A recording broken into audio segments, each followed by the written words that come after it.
आदरणीय अध्यक्ष जी, 22 अप्रैल को पहलगाम में जिस प्रकार की क्रूर घटना घटी, जिस प्रकार आतंकवादियों ने निर्दोष लोगों को उनका धर्म पूछ पूछ करके गोलियां मारी, ये क्रूरता की पराकाष्ठा थी। भारत को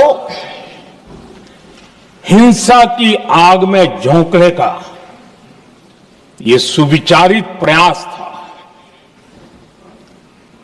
भारत में दंगे फैलाने की ये साजिश थी। मैं आज देशवासियों का धन्यवाद करता हूं कि देश ने एकता के साथ उस साजिश को नाकाम कर दिया।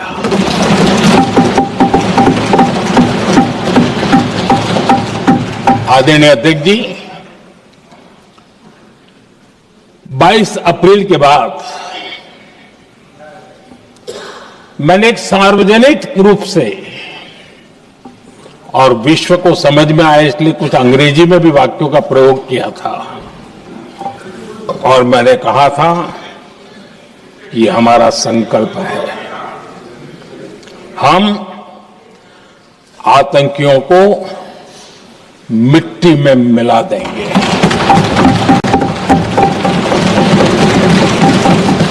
और मैंने सार्वजनिक रूप से कहा था, सजा उनके आकाओं को भी होगी और कल्पना से भी बड़ी सजा मिलेगी।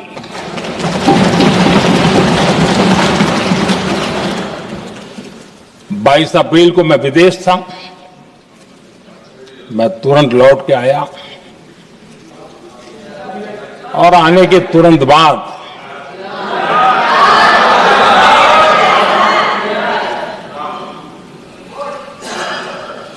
मैंने एक बैठक बुलाई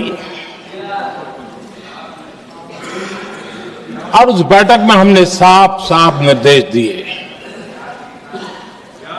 कि आतंकवाद को करारा जवाब देना होगा और ये हमारा राष्ट्रीय संकल्प है। आदरणीय अध्यक्ष जी, हमें हमारे सैन्य बलों की क्षमता पर पूरा विश्वास है, पूरा भरोसा है उनकी क्षमता पर, उनके सामर्थ्य पर, उनके साहस पर। सेना को कार्रवाई की खुली छूट दे दी गई और यह भी कहा गया कि सेना तय करें कब, कहां, कैसे, किस प्रकार से। ये सारी बातें उस मीटिंग में साफ साफ कह दी गई और कुछ बातें उसमें से मीडिया में शायद रिपोर्ट भी हुई है।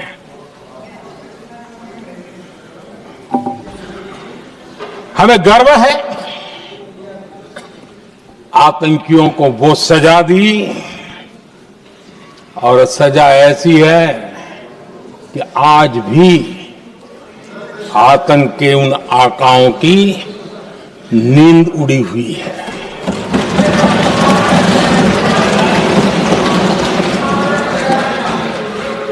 आदरणीय अध्यक्ष जी, मैं हमारी सेना की सफलता के उससे जुड़े भारत के उस पक्ष को सदन के माध्यम से देशवासियों के सामने रखना चाहता हूं।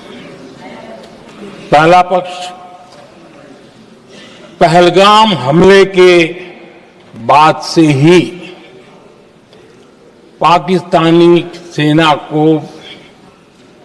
अंदाजा लग चुका था कि भारत कोई बड़ी कार्रवाई करेगा। उनके तरफ से न्यूक्लियर की धमकियों के भी बयान आना शुरू हो चुके थे। भारत ने 6 मई रात और 7 मई सुबह जैसा तय किया था वैसी कार्रवाई की और पाकिस्तान कुछ नहीं कर पाया।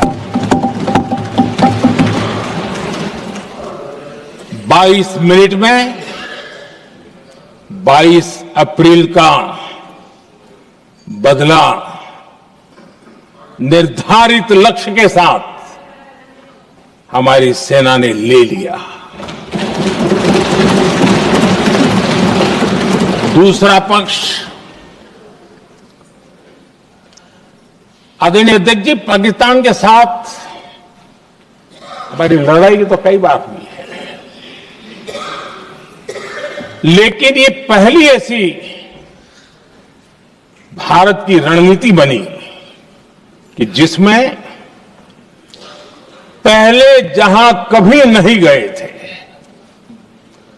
वहां हम पहुंचे। पाकिस्तान के कोने कोने में आतंकी अड्डों को धुआं धुआं कर दिया गया।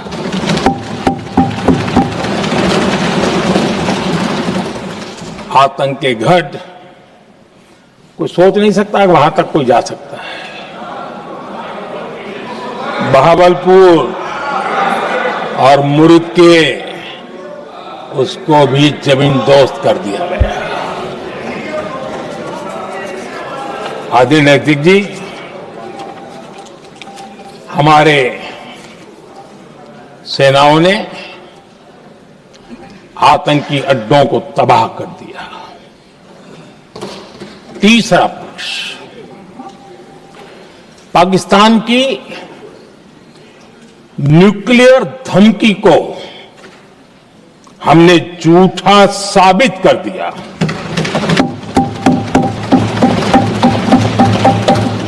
भारत ने सिद्ध कर दिया कि न्यूक्लियर ब्लैकमेलिंग अब नहीं चलेगा और न ही ये न्यूक्लियर ब्लैकमेलिंग के सामने भारत झुकेगा। आदरणीय अध्यक्ष जी, चौथा पक्ष, भारत ने दिखाई अपनी तकनीकी क्षमता। पाकिस्तान के सीने पर सटीक प्रहार किया। पाकिस्तान के एयरबेस एसेट्स को भारी नुकसान हुआ और आज तक उनके कई एयरबेस आईसीयू में पड़े हैं। आज टेक्नोलॉजी आधारित युद्ध का युग है। ऑपरेशन सिंदूर इस महारत में भी सफल सिद्ध हुआ है। चर्चा करता हूं तो कांग्रेस और उसका पूरा इकोसिस्टम बिलबिला जाता है, पता नहीं क्या है।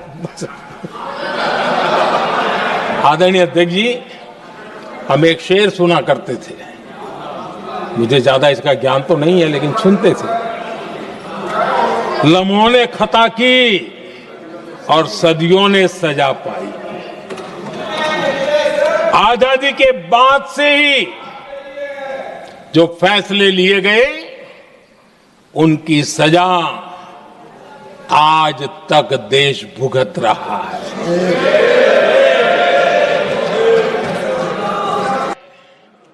एक तरफ तो भारत आत्मनिर्भरता की ओर तेज गति से आगे बढ़ रहा है, लेकिन कांग्रेस मुद्दों के लिए पाकिस्तान पर निर्भर होती जा रही है।